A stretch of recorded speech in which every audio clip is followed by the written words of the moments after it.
Toi whatalofa le pa ia maulunga le tunu ile nei Aso Faraile. O le tātou Aso Faraile mulimuli lea. O le au nanga mo le tautua le si ufonga o Samoa. Ai mo se lava. Le ia luali tio ia. A o le au nanga le na. Le Aso Faraile mulimuli le nei o le Leiataua savea. I le tātou pole kalame o le nganga i fo whaiva. Ia astona i fo le tai au. O le astona i mulimuli fo i o le tātou ava. Ai o le aso ngofu o le vai aso le male aso lua, le aso lulu. Ia whatoa alo ia e lola ia lea. O na tātou tau mawai, au te pole o te le alu mamau, o te le tu ua oe. Le pese vole lea, a Josh Tatofi. La upele ea, o te le tu ua oe. Ia le na, ile vava iatu le fono anafi. Pei o na sila mamai moa ia le atunu u le tūlanga tā ua tele o le tūla fono ua whata oto nei le mauta le pāle mene o Samoa ina ia toi teu wai ia tūla fono o le whale tupe tū tutonu o Samoa.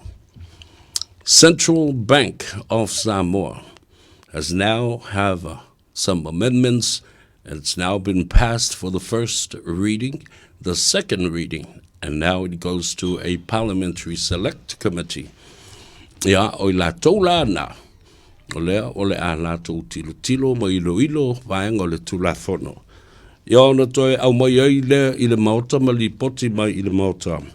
I le usuia o le fono i le masina fau, po o ke topa fo iau te lo lava.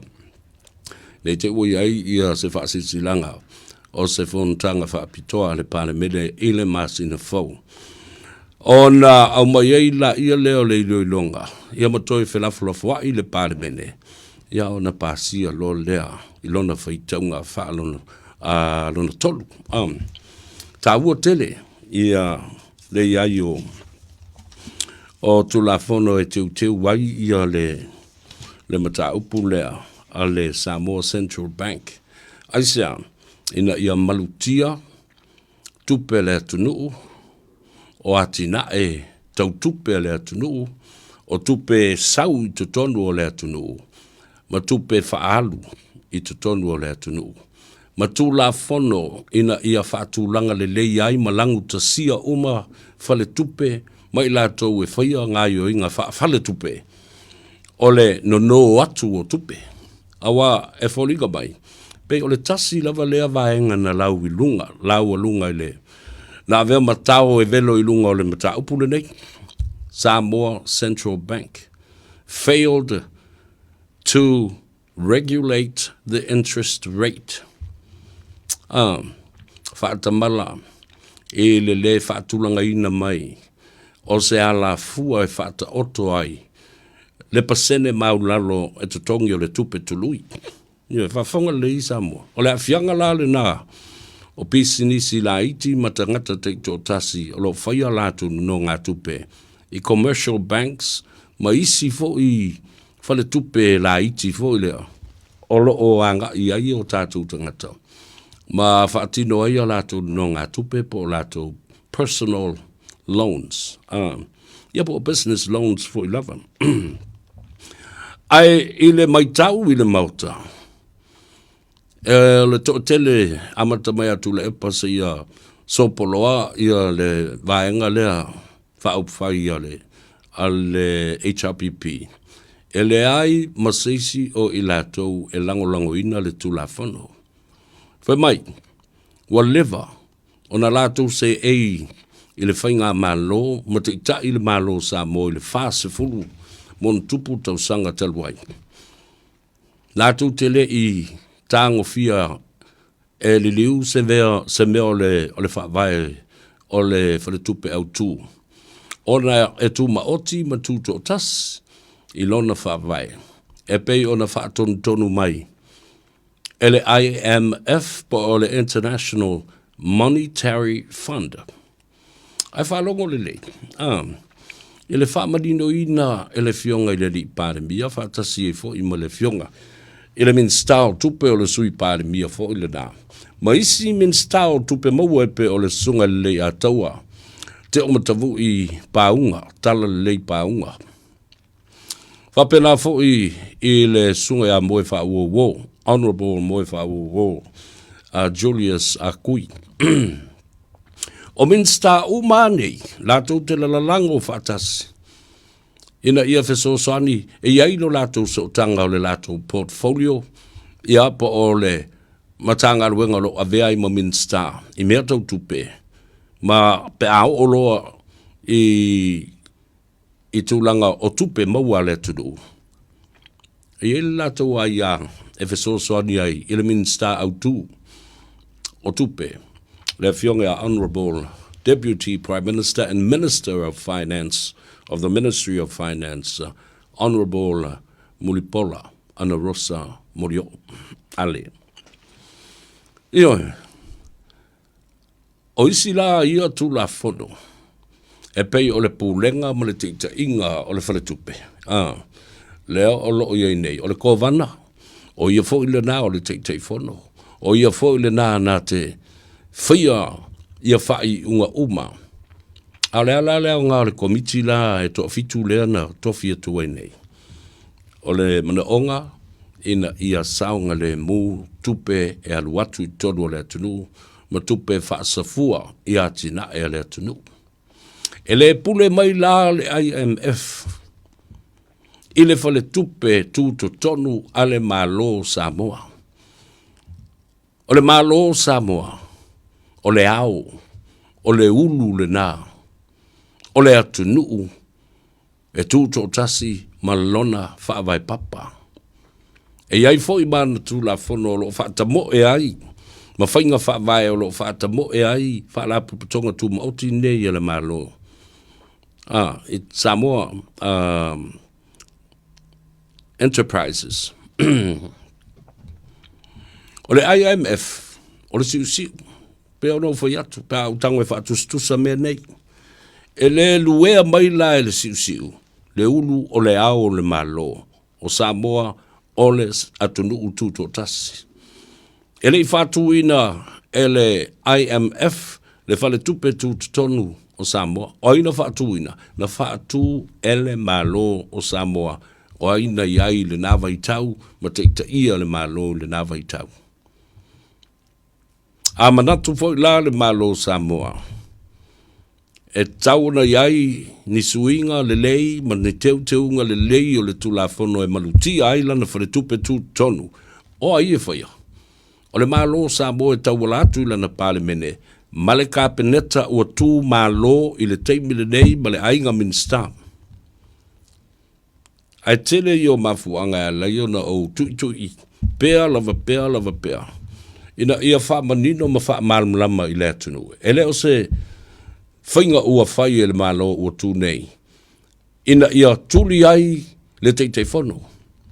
Now, like I said before, I don't have a personal vendetta or a personal reason to go against the governor of the Samoa Central Bank. Nā no ro whaitau ma o malmalama loa ma o iloa ia te unga ia. O se mea ua te tau o na whai. Ioi. Ai oi la toula ia I le tuangai. Ona o le tele o nei tau sanga. Sa la tau se e iai.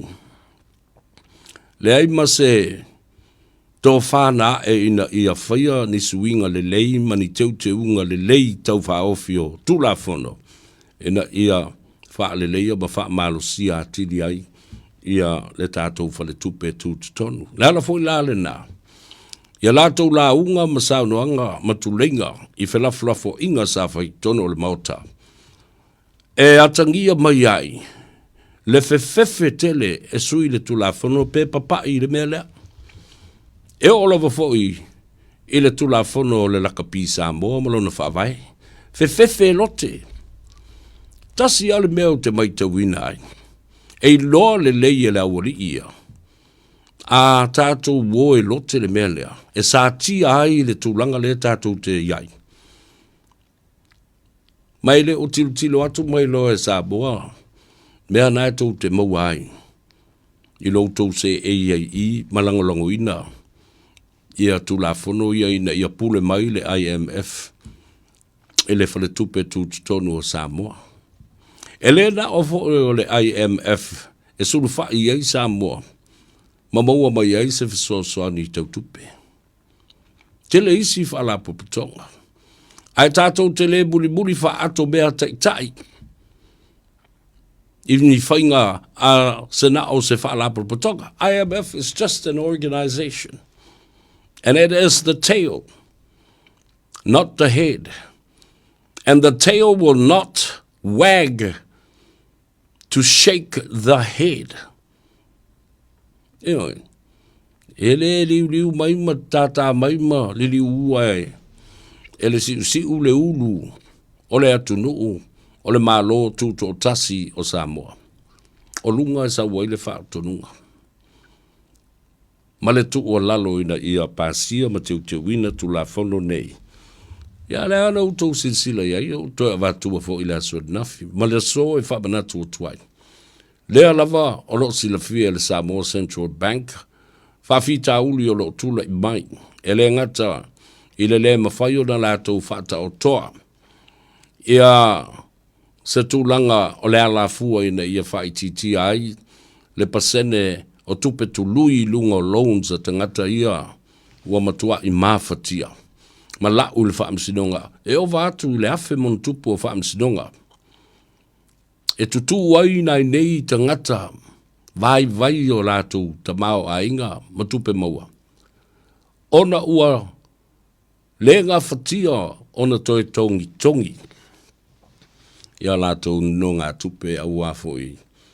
Ua matua mawalu lunga tele. Tolu sifuru lima I le fase furu pasene o le tupe tului. O to vava aila ia. Piki apulo e le malo. Atangia wa ilo e le malo le mele tupu. Aisia. Ona o le leina. Ma le kiu o tangata. E o I le parimia. Ma o I le minsta. O tupe ale atunu. Wa leva ona te tau ona whaia I aise wha te tau. Ale Samoa Central Bank. O I la tau le nā. E wha tau toa mai le fua wha te tau. O le mawalunga. O le tupe tongi I le tupe tului. Le isa ngā luenga na whaia iai. O a fo yo upuna mai lipotsi. Ia. Tātou. Tālia lupe o pupula. Lupe o maunu. O le ua mai o le whaitaunga mua, whaitaunga lona lua. Le ase ele tu la fono. I le komiti whaapitoa whaapale mene mo le ilo ina. Ma le au ili ina o isi vaenga o le teuteunga o le tu la fono le nei. A o le itoe fo I atu pe au suia le fono o le pale mene o Samoa. I le masina fo upo o ke topa fo I. E fe lafo I ai ia o na whatu leo le lafo. E pasia mo le taimi lona tolu. Ta ua tele le na vaenga. Ma o tele tonu fo I. Ana le oti le tama lea. Mai o I Vietnam. Le uso ia Lorenzo le malu. E le malanga I umai lunga nei mea. Ai tangata wa leva na se ei masau fafai I mololato I loa le lei o le mea lea tupu. Tupe ele lea ma le palapala le sotanga lea. O lo tafe mai ai ma lafo mai tupe. Fa soli tu la fono tupe ele lea I te tonu lea tunu. Ana le oti la tama lea. Ele maua I fai ma le sotanga o tangata ia na o e tangata vale. Sei vava ai ele malosi o le tupe. Le malosi o le tupe. Matua I mimilo atua ai. Ele ti apolo loto o tangata. Ai tutuli nai nei tama o whanau a Samoa. I li malama I ni me tau o meo,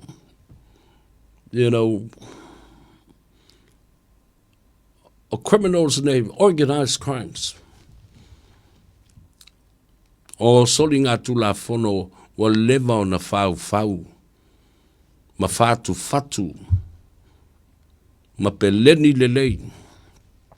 E isi tangata e maululunga atu o latou tofinga. Le ala fo lana, e le se tala leo te whai atu wai. E iai le matenga i le fale. E iai tangata latou te iloa tangata i e whainga alwenga. I le fale tupe tu tonu. Le olo awala mai ai. Le ala mena le mawai se li poti ua leva, awa ua faisi umi. O fe tawhiai. Ia le tupe lea. Mai atunu mamao i te tonu o te ngā tupe a tangata nei. Ua nao ni tangata whātau tā vale, mani tangata i whainga luenga i meo whale ainga. Ai se sila i le tafe le au loloa mai o le tele, ma le afe, ma whai fierce fulu afe, fierce lau afe i te tonu accounts nei. Then anybody suspected some fishy actions and activities around this for a very, very long period of time. Why wasn't there an alert?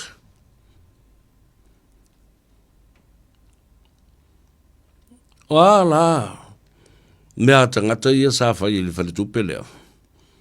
Na iei tangata na lato i loa, au taltonu iei tangata na lato i loa lelei, transactions and thus organized crimes of money laundering.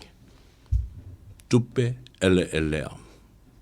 Ai na tu whau lava ma whatiu tala loa, ele ai se ngāi o inga, e whai ai wala lau te lo lelei. E soli tu la whono lua, e ai tangata na manui ai. Na mawai fo sia lato kickback ma lato cut le mele. La foi la na. Le ala yo no fina watu. Awa lava ne tu o fawina, ma tiu fatala loa. Ni molianga fasanga ile ali ile sa avea ma pule city, pule lua, lango. Ile ofisa o fela ua inga ale atunu. The Land Transport Authority. Samoa. Lea, ua tua ia nei, ma ua wha maonia nisi o tua inga.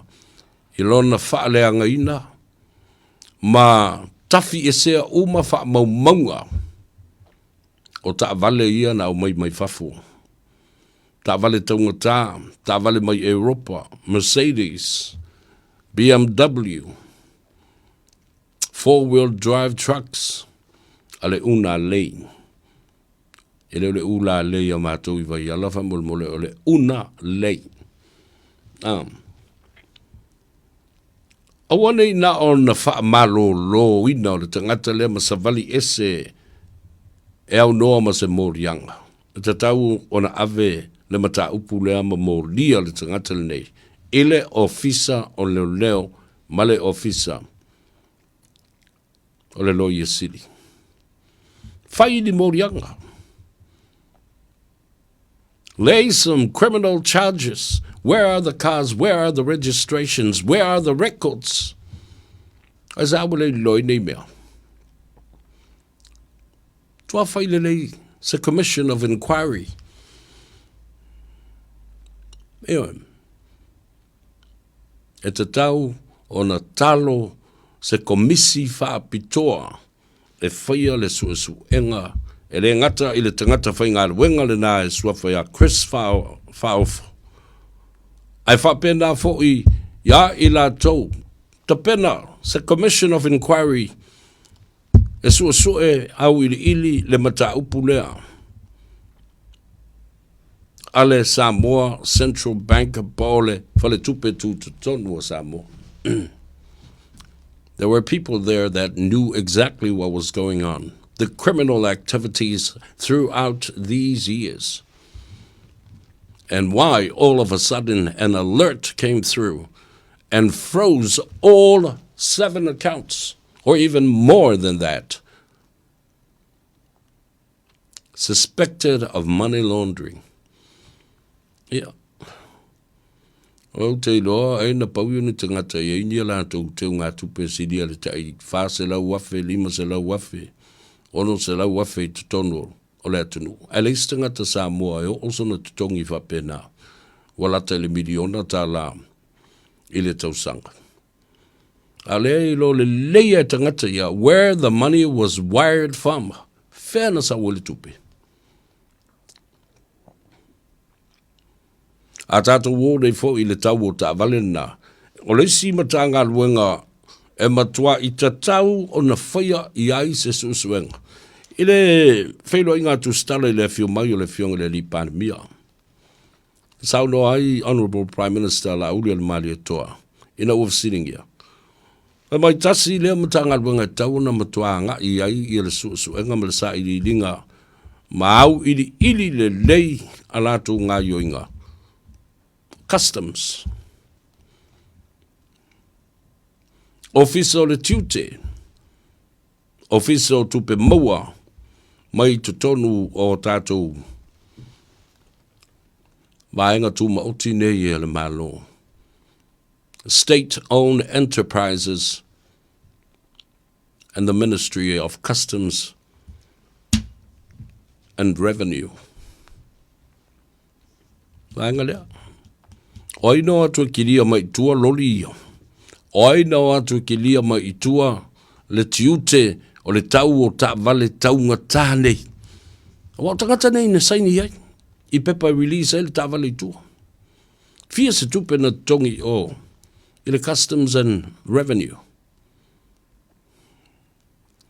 Ena sau no oile fionga le li panabia. Tasi lea matanga albenga. Lo ua nga i ai se su enga wha pitoa to atas an independent investigation into the Ministry of Customs and Revenue. Anyway, now, olo i ai ia le minsta o le fionga te matavu i le Leiataua tala lei paunga. E le whai atu lau le minsta mo fai se mea whale tonu i lana matanga alwenga. Ai tangata whainga alwenga o lo o iai i lalo lana vā mainga. E a mio wha ave. Ia lea lau tātou vava ai lava iai. Tālu sia ia o mai lunga i ngō tangata nei.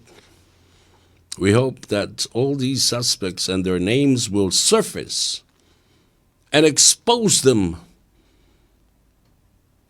to the whole of Samoa and to the world as well. Ta ino I noe I ta alonga o whai e tangata nei. Tu la fono wa solia I le tūlanga o tupe maua ma tupe tafe mai tonu o le atunu. Na o tupe elea. Ai leima se mena whai iai.